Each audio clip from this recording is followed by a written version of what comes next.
భారత్లో online gaming సంస్థలు పన్నులు ఎగవేస్తున్నాయన్నమాట. ఇది టైటిల్. భారత్లో ఆన్లైన్ గేమింగ్ పరిశ్రమ సంస్థలు పన్నులు ఎగవేస్తున్నాయి.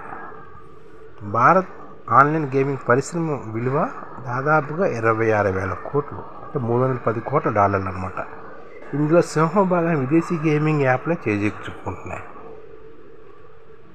గేమింగ్ పరిశ్రమ ఆదాయం 2028 కల్లా $750 కోట్ల, దాదాపు 62,000 కోట్లకు చేరుతాయని అంచనా. భారత్లో 2023లోని 56 కోట్ల మంది గేమర్లు 950 కోట్ల డౌన్లోడ్ చేసుకున్నారు. ఇది ప్రపంచం మొత్తం మీద జరిగిన డౌన్లోడ్లు 20%. అమెరికా, బ్రెజిల్ దేశాల కన్నా ఎక్కువ గేమింగ్ డౌన్లోడ్లు భారత్లోనే జరిగాయి. ఇంటర్నెట్, స్మార్ట్ ఫోన్ వినియోగం పెరగడంతో పాటు గేమింగ్ యాప్ వినియోగం కూడా మన దేశంలో బాగా పెరిగిపోతుంది. ఒకప్పుడు బాలలకే పరిమితమైన కొన్ని ఆన్లైన్ క్రీడలు ఇప్పుడు అన్ని వర్గాల వారు ఆడుతున్నారు. భారత్లో ఆన్లైన్ క్రీడలు ఆడేవారిలో 40% మంది మహిళలని అధ్యయనాలు వెల్లడిస్తున్నాయి. భారతీయ భాషలోని గేమింగ్ యాప్లు అందుబాటులో ఉన్నాయి. 90% గేమర్లు రుసుము చెల్లించి ఆన్లైన్ క్రీడలు ఆడుతున్నారు. ఆన్లైన్ గేమింగ్ క్రమబద్ధం చేస్తే ప్రభుత్వానికి ఆదాయంతో పాటు యువజనులకు ఉపాధి అవకాశాలు కూడా పెరుగుతాయి. ఆన్లైన్ క్రీడల రూపకల్పన డెవలపర్లు, గ్రాఫిక్ డిజైనర్లు, సౌండ్ ఇంజనీర్లు, గేమ్ టెస్టర్లు, మార్కెటింగ్ నిపుణులు పాలుపంచుతుంది. ఈ మేరకు విస్తృత ఉపాధి అవకాశాలు లభిస్తాయి. మరోవైపు చిన్నారులు, యువత వీటికి మరింత బానిసలు కాకుండా తగిన నియంత్రణ చర్యలు తీసుకోవాల్సిన అవసరం కూడా ఉంది.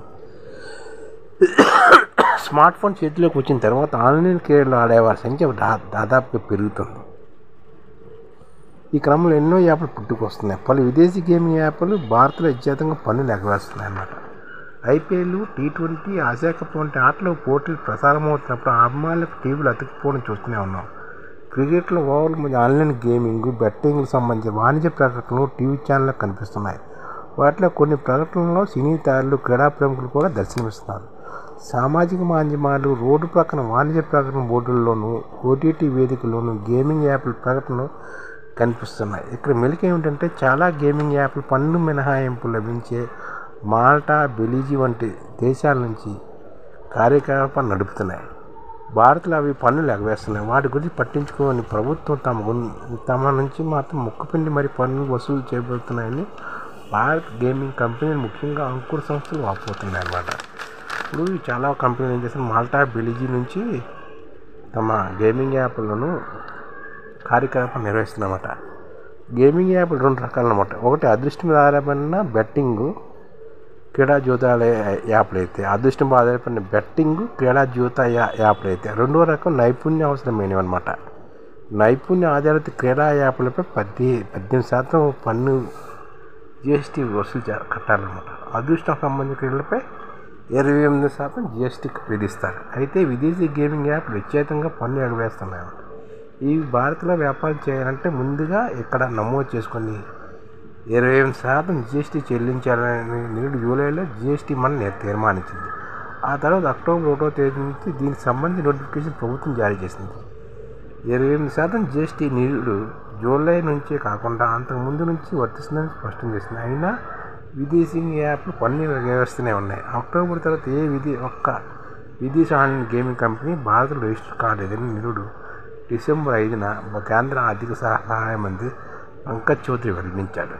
2023-24 ఆర్థిక సంవత్సరంలో స్వదేశీ, విదేశీ ఆన్లైన్ గేమింగ్ కంపెనీలు 1.12 లక్షల కోట్ల మేర,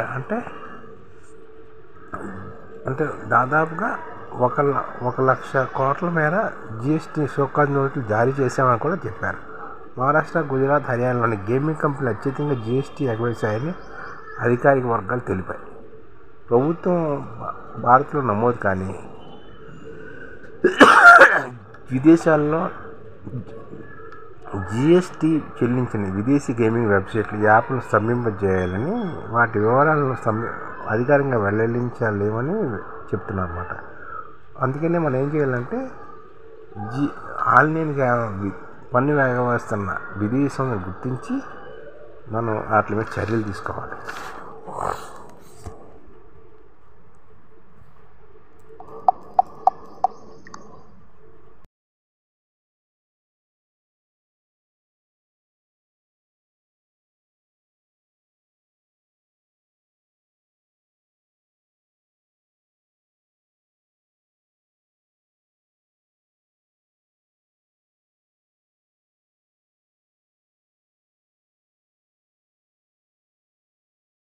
ఈ ఛానల్ ముఖ్య ఉద్దేశం ఏంటంటే మన తెలుగు రాష్ట్రాల్లో 1 కోటి మందికి సంఘటిత రంగాల్లో ఏ విధంగా ఉద్యోగాలు ఇవ్వవచ్చు, కనీస నెల జీతం 30,000 వరకు ఏ విధంగా ఇవ్వవచ్చు, ఏ విధంగా చేస్తే ఉద్యోగాలు సృష్టించబడతాయో వివరిస్తూ ఈ ఛానల్ వీడియోలు వస్తాయి.